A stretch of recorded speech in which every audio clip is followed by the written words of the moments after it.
Hello students, welcome to my YouTube channel Ajay Kumar online study way. तो आज की इस वीडियो में हम पढ़ने वाले हैं एक और सबक का अनुमान है हमारे खेल। तो अगर आप चैनल पर नए हैं तो चैनल को सब्सक्राइब ज़रूर कर लीजिएगा और साथ ही साथ बेल आइकन ज़रूर प्रेस करिएगा ताकि आने वाली वीडियोस का नोटिफिकेशन आपको मिलता रहे। तो चलिए ज़्यादा वक्त ना लेते हुए वीडियो को शुरू करते हैं। तो सबसे पहले आप यहाँ पे देखिए, यहाँ पे सबसे ऊपर कुछ लफ्ज़ लिखे हुए हैं। ये लिखा हुआ है कुश्ती, ठीक है। उसके बाद लिखा है लगभग, और उसके बाद है ताल्लुकात, उसके बाद है रिवाज, और उसके बाद है मकबूल है, ठीक है। तो ये कुछ ज़रूरी अल्फाज हैं। तो ये आपको आगे जब हम जैसे सबक पढ़ेंगे तो आपको देखने को ये मिलेंगे। तो यहाँ से है आपके सबक की शुरुआत। तो यहाँ पे आप देख पा रहे होंगे, यहाँ पे लिखा है हमारे खेल, ठीक है। तो यहाँ से अभी हम इसकी रीडिंग करेंगे और साथ साथ इसको हम समझने की कोशिश भी करेंगे। तो आप वीडियो को एकदम ध्यान से देखिएगा आखिर तक, ठीक है, ताकि जो भी आपको मैं इस वीडियो में पढ़ाने वाला हूँ वो आपको अच्छे से समझ में आए। तो यहाँ से देखिए, इंसान हमेशा से खेल कूद का शौकीन रहा है, ठीक है। यानी कि इंसान को हमेशा से ही खेल कूद का शौक रहा है। वक्त के साथ साथ खेल भी बदलते रहे हैं।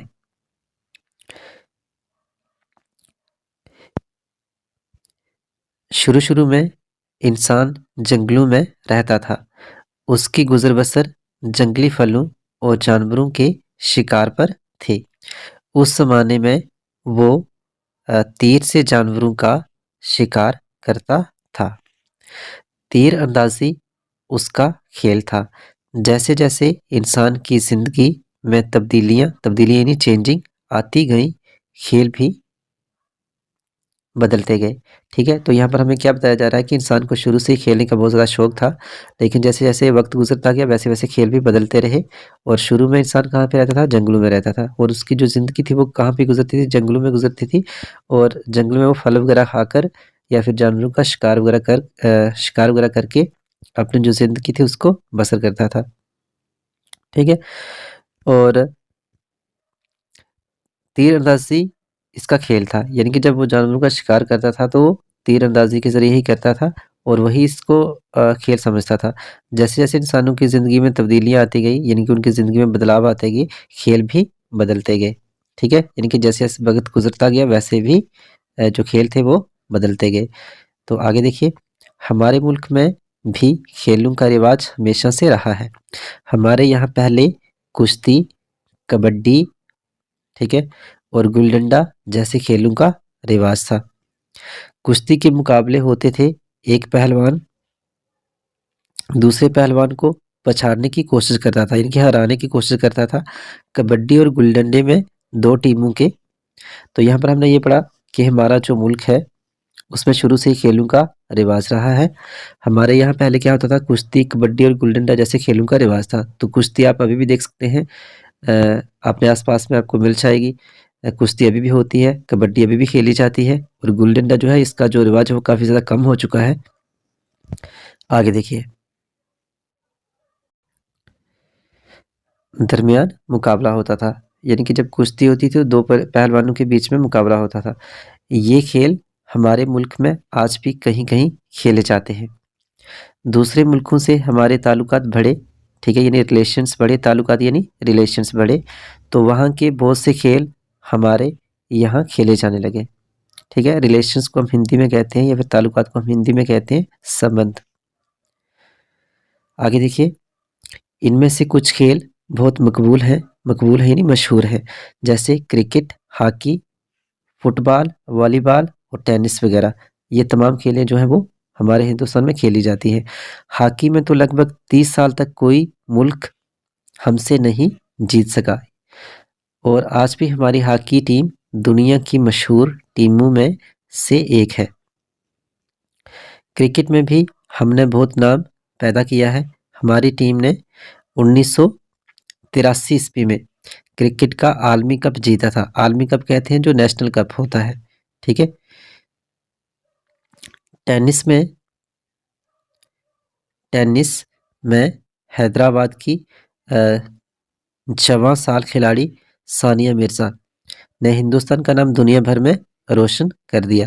जो सानिया मिर्जा है वो किसकी खिलाड़ी है? किसकी खिलाड़ी है? टेनिस की। इन्होंने हिंदुस्तान का नाम पूरी दुनिया में क्या किया है? रोशन किया है। उन्होंने 2003 ईस्वी में 16 साल की उम्र में वेम्बलडन में ग्रैंड स्लैम एजाज हासिल किया। एजाज हम किसको कहते हैं? इनाम को। जो हिंदुस्तान की खेल कूद की तारीख में किसी खातून को मिलने वाला पहला एजाज है। खातून हम किसको कहते हैं? वुमेन को। ठीक है। उसके बाद देखिए, खेलों की अहमियत अब और भी बढ़ गई है क्योंकि इनके जरिए एक दूसरे के साथ मेलजोल और भाईचारा पैदा करने में भी मदद मिलती है। तो हमने पहले से ही पढ़ा कि जब हम खेल खेलते हैं तो खेल खेल में हम बहुत सारी जो चीज़ें हैं वो सीखते हैं, जिनमें से आपसी भाईचारा, ठीक है, या एक दूसरे के साथ जान पहचान भी है। अब हम इसके कुछ अल्फाज बने हैं वो पढ़ लेते हैं। तो यहाँ पे आप देख पा रहे हैं, आओ मानी याद करें। तो ये है इसके अल्फाज में जिनको हम वर्ड में नहीं कहते हैं। तीर अंदाजी यानी तीर चलाना। शौकीन क्या होता है? शौक रखने वाला। ठीक है। जैसे किसी का क्रिकेट में इंटरेस्ट होता है, किसी का हॉकी में इंटरेस्ट होता है, यानी शौक होता है। उसके बाद देखिए, गुजर बसर होता है गुजारा या फिर बसरे औकात।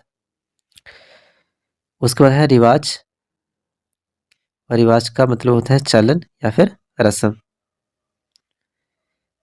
आगे देखिए, यहाँ पे लिखा है ताल्लुकात। तो ये किसकी जमा है? ताल्लुक की जमा। ताल्लुक की जमा, या फिर इसको हम मेलजोल भी कहते हैं। ताल्लुकात यानी मेलजोल। उसके बाद है नाम पैदा करना। तो इसका मतलब होता है शोहरत हासिल करना, यानी मकबूलियत हासिल करना, किसी में फेमस होना। उसके बाद है लगभग, करीब करीब, जिसको हम इंग्लिश में अप्रॉक्सीमेटली भी कहते हैं, और इसी का मतलब मिलता जुलता भी होता है। मकबूल है, मकबूल का मतलब होता है पसंदीदा। ठीक है। उसके बाद है कुश्ती। कुश्ती का मतलब होता है जोर आजमाई, दो पहलवानों का आपस में गुत्थम गुत्था होना। और लास्ट में देखिए, यहाँ पे लिखा है अहमियत। अहमियत होता है ज़रूरत, कदर व कीमत, जिसको हम इंग्लिश में इम्पोर्टेंस भी कहते हैं। ठीक है। और इसके बाद देखिए कुछ अल्फाज में नहीं, अल्फाज में नहीं तो हो गया। अब कुछ सवाल जवाब हैं। तो यहाँ पे लिखा है, ये सवाल नंबर 2, मुख्तसर जवाब लिखिए, यानी कि बिल्कुल शार्ट में आपको आंसर्स लिखने हैं। तो ये जो सवाल है ये हम अगली वाली जो वीडियो आएगी, जो पार्ट नंबर 2 होगा इस लेसन का, उसमें कवर करेंगे। ठीक है। तो उम्मीद करता हूँ कि आपको ये वीडियो अच्छी लगी होगी और आपने बहुत कुछ इस वीडियो में सीखा होगा। और इस वीडियो को अगर आप दोबारा फिर से देखते हैं तो आपको रीडिंग करना अच्छे से आ जाएगा। तो अगर वीडियो अच्छी लगी है तो चैनल को सब्सक्राइब ज़रूर करिएगा और वीडियो को ज़्यादा से ज़्यादा शेयर करिएगा। Thanks for watching.